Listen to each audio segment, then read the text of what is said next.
bring Chuli, they can bring Arisen in on the Akali and the Zed, and they can actually still go for a backline dive, blow people up relatively easily. It's a little bit more difficult for Fiora and Camille to do the same thing. Whereas Zed and Akali can actually jump into a team fight if necessary, and obviously look for that execution onto the Kai'Sa, onto the Janna, or even the Lee Sin if they really wanted to. The other reason is this is the comp that next play Hail Mary a lot of the time. Like a lot of when the chips are down, we saw Arisen on the Akali, we saw Chuli on the Zed, and it pretty much won all the time for them. It was almost a 100% win rate draft for them.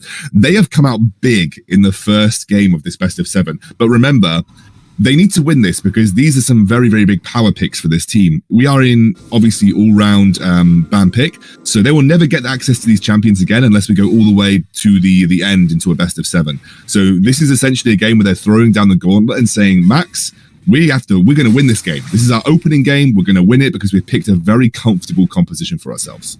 I mean, they did very similar yesterday against Chakaimiko. A lot of big characters early on, and then unfortunately when their big picks were gone, they were like, well, now Chakaimiko doing a comeback 2 games in a row, and they struggled pretty heavily, so hopefully they can keep the steam roll going. Some deep vision coming on through from the Janna, making sure that they know that the fight is indeed kicking off on the Raptors, so they can try and predict a little bit that jungle rotation. In the bot lane, though, the matchup is going to be Alistar and Jhin, which is a combo that I appreciate a lot, even though he doesn't have the new sexy skin on the event, so I'm very unfortunate there. And up against Smart, and also Strong Hands is going to be there also with the Janna and the Kai'Sa, which once again is going to be some great healing potential. Janna does pretty damn good into an Alistar with that tornado. So the game is going to be off to a good start. While Vi try to go for sneaky low invade into the jungle to maybe snatch away the red, but unfortunately nothing shall come from it. She's going to just use the vision cone to just essentially try and scout out any vision, clear it from the river, make sure that she's got a relatively safe approach for when the Rift Scuttler spawns.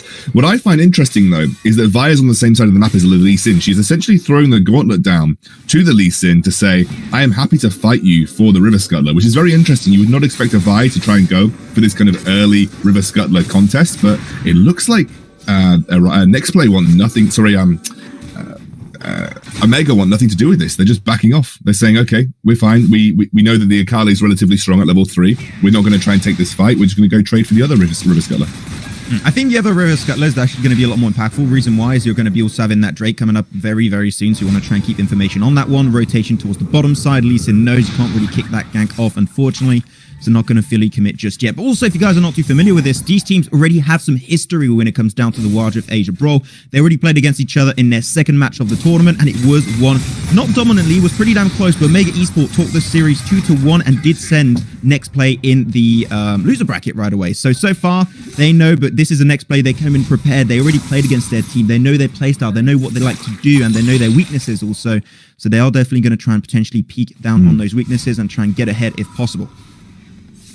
Yeah, absolutely. And I think, as to allude to your River Scuttler point, I think at this stage of the game, you just want to make sure you get one of them. Like, getting double scuttled as a jungle, especially as a Lee Sin, that would feel really bad. So I think Lee Sin just said, look, let's not take any risks in our first game of the series. Let's not get into a crazy, run it down, coin flip, level 3 brawl around the River Scuttler. I'm just going to go to the other side of the map and take the other one where we have a bit of prio in the bot lane.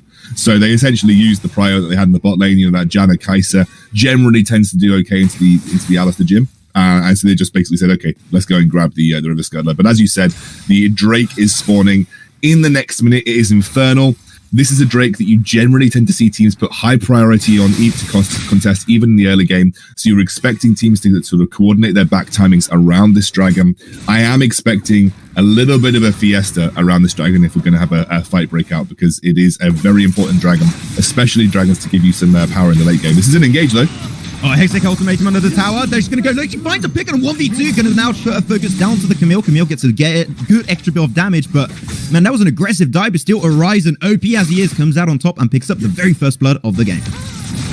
That was just an interesting dive. I felt very forced to me, especially the Hextech ultimatum under the turret. I mean, Akali had just used her smoke screen.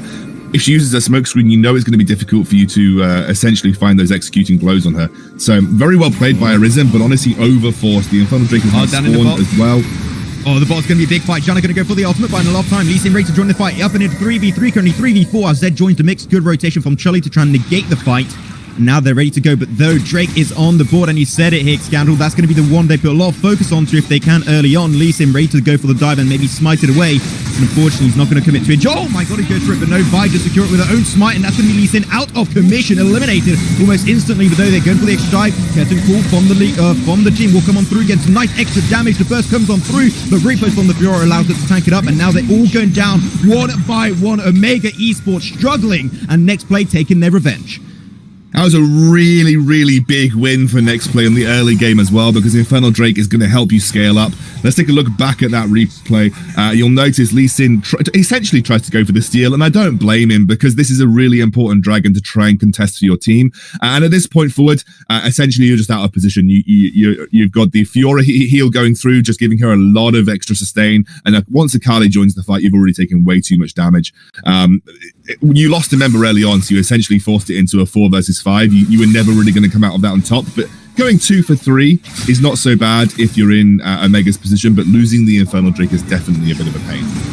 Oh, Gank once again in the top side, man. Gank after Gank. Next play, they're looking for the fight, though. The Stunfire Star's going to be available, trying to make his way into the tower. Does heal off of the Honey Fruit, but unfortunately he's going to be singled out. And Vi should be able to pick that one up with also the Lee Sin. Lee Sin's going to be getting that one for himself. Horizon, though, unfortunately taking a lot of damage. Great response coming on through from the side of Omega Esports. Also going to be trying to single out the Vi, and she's going to be in a world of trouble. Eliminated, picked up by the Camille. And then the response, like, this is a very even game. Good play coming on through from both sides, but at the end, Omega Esports come out on top.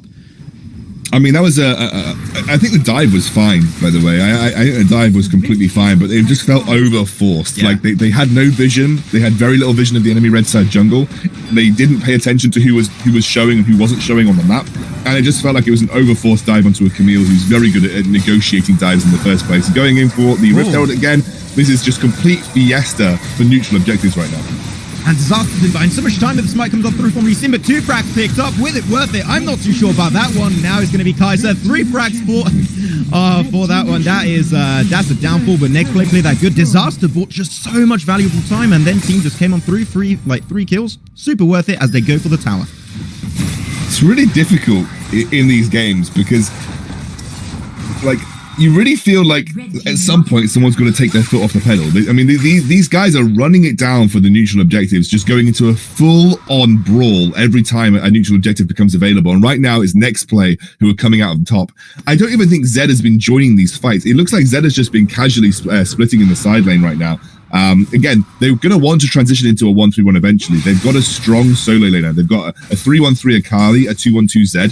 This is the perfect position. You've got the gold and the right champions. Your solo laners are in a strong position to be able to 1v1 the majority of the other champions in the game. But these 5v5 Fiesta brawls, they are just something else. I was not expecting, especially wasn't expecting Next Play to sort of go for them so aggressively, especially the Rift Herald when they picked up that first turret in the game already.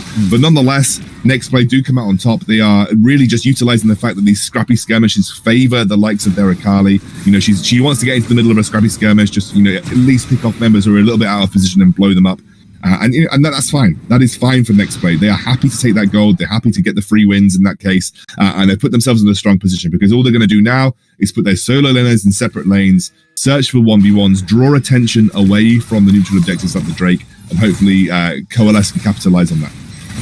I do have to say that I've been reading the Trovo chat. A lot of people think they're like asking what's the score. The game just started. This is game number 1. It's 0-0. You guys have not missed anything, so you're good to go. But the Drake is going to be on the menu. It's going to be an Ocean Drake up in now 10 seconds.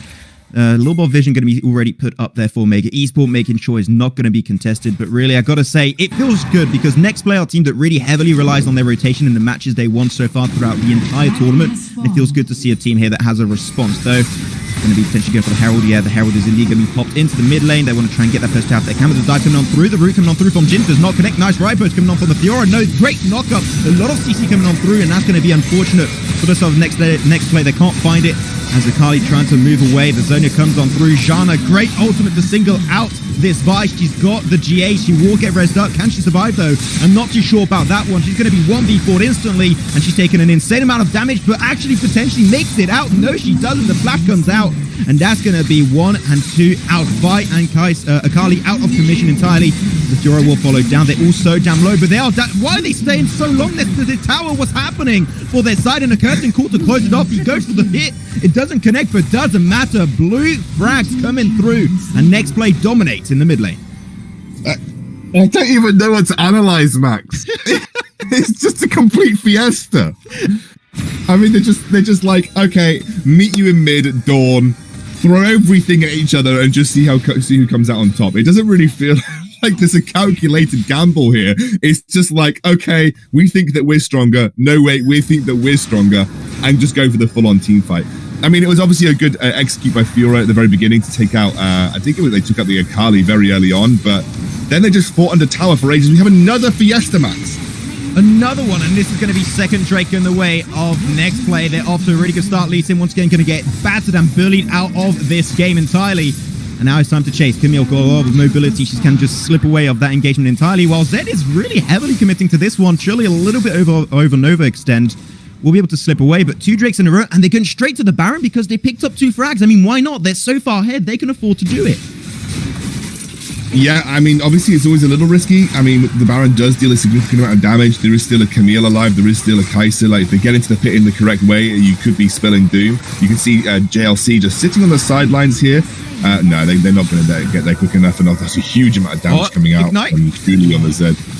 Oh, the shield comes on through on stronger. He almost died to the ignite of Zed there, but that's not going to be happening. Chile not going to be bringing too much on the table in terms of fragging power, but that's okay. Still, in terms of gold lead, 43k up to 38k. That's going to be a good old 5k up to almost 6k gold lead, going so far in favor of next play. And the tower game is also going their way so far. But the game is, I've got to say, next play are starting to run away with the lead, but I'm seeing also smart on this Camille that keeps on using the ultimate onto Horizon when he still hasn't used the smoke screen. Like, after he uses that, you just can't damage him. Camille should try and really focus another target, especially this Jhin. This so far in such a good spot. He's 5-0. You got to cancel him out instantly. I mean, I guess he's using the ultimate to try and limit the mobility of the Akali, because Akali would not be able to dash out of that ultimate. So maybe he's using it in a more defensive way to protect the Kai'Sa. And I do understand it from that perspective. But you are right. I think this Akali is too far ahead for you to be able to do that. It feels very difficult for you to just kind of just straight up say, he goes on to the Jhin here, but I still don't think this is a great engage. Good headbutt, trying to cancel out the ultimate of the Camille. She's going to get rooted down by the Jhin, and Jhin on the back line, not taking any damage. He's just having a fun time overall in this game. And the extra dive coming out. Though 3 players still remaining for the side of Omega Esports. Can they defend the tower? They're going to give it a shot. Oh, but oh my god, the nice engage from this Alistar. Picks up the damage. The frags are flying by in the waves of next play. An extra few frags, and this Jhin is just disrupting the entire composition of Omega Esports. And now they're knocking on their door, knocking on the base, and taking down the Nexus tower. Okay, they're going to go an easy inhib tower here. That's a lot of damage coming out from the Lee Sin, but no one will drop inhib at this stage in the game. Next play are absolutely in the driving seat. Big item spikes picked up as well. The Akali has got the Rabadon's death cap completed. Interesting that she didn't upgrade her nullifying orb into anything more, just wanted to go for the flat magic penetration, but this Akali is super scary. Zed has picked up the majority of his lethality and the Last Whisper. Even though there isn't a huge amount of armor for him to face down, he's still going to be shredding through that natural armor resistance that he's also facing. I've noticed that Disaster does this on Alistar a lot. Even if he's facing any kind of AP, he will always prioritize the Bramble Vest, just to prevent and limit some of the healing, which is obviously going to be great versus the Blade of the Ruin King from the Kai'Sa. It's going to be great for the versus the Death Dance of the Fiora. So he loves to do this. Just pick up that Bramble Vest. This isn't a good tip for anyone that's a support. And if your team's not buying any Grievous wounds, just pick up a Bramble Vest. If they attack you, they're going to have a Grievous wounds applied to them, and that's going to limit their healing overall. So this is something that I think Disaster does a lot in his games, and it works out well for him. You can now see that they've entered into a kind of a 1-4 split. Chuli's not overextending here, though. He's not going towards that second tier turret. I genuinely think he could have. The only reason I guess he's back is to pick up that teleport, I believe. So he's back to pick up the teleport and actually wants to come join the fight for a 5v5. I don't blame them from opting out of a split push in this scenario, because I genuinely do believe they are just strictly stronger in a 5v5 at this point in time. They are absolutely crushing in the 5v5, so I suppose there is no real reason to risk a split push if you can actually just force the team fights and win anyway. Yeah, especially when you got like a Camille on the other side, that's going to make matters a little bit worse if you get caught out. You can't really escape, so I do respect that decision to not go for it, but I'm also going to be seeing a Drake on the menu once again. It's going to be a Cloud Drake coming on through, but Zed maybe trying to single out this Fiora, but no, not going to be taking that fight once again, being really, really respectful when it comes down to it, and the Baron is also going to be up on the Summoner's Rift extremely soon. So that's going to be something to keep in mind. Also, so far, also the goal lead is still going at all-time high for next play. They are not giving up. They are not doing any mistakes whatsoever. And to make Esports say if they want to do a comeback, it is going to be mainly down to being able to single out one of those targets, but they can't do so as Vi.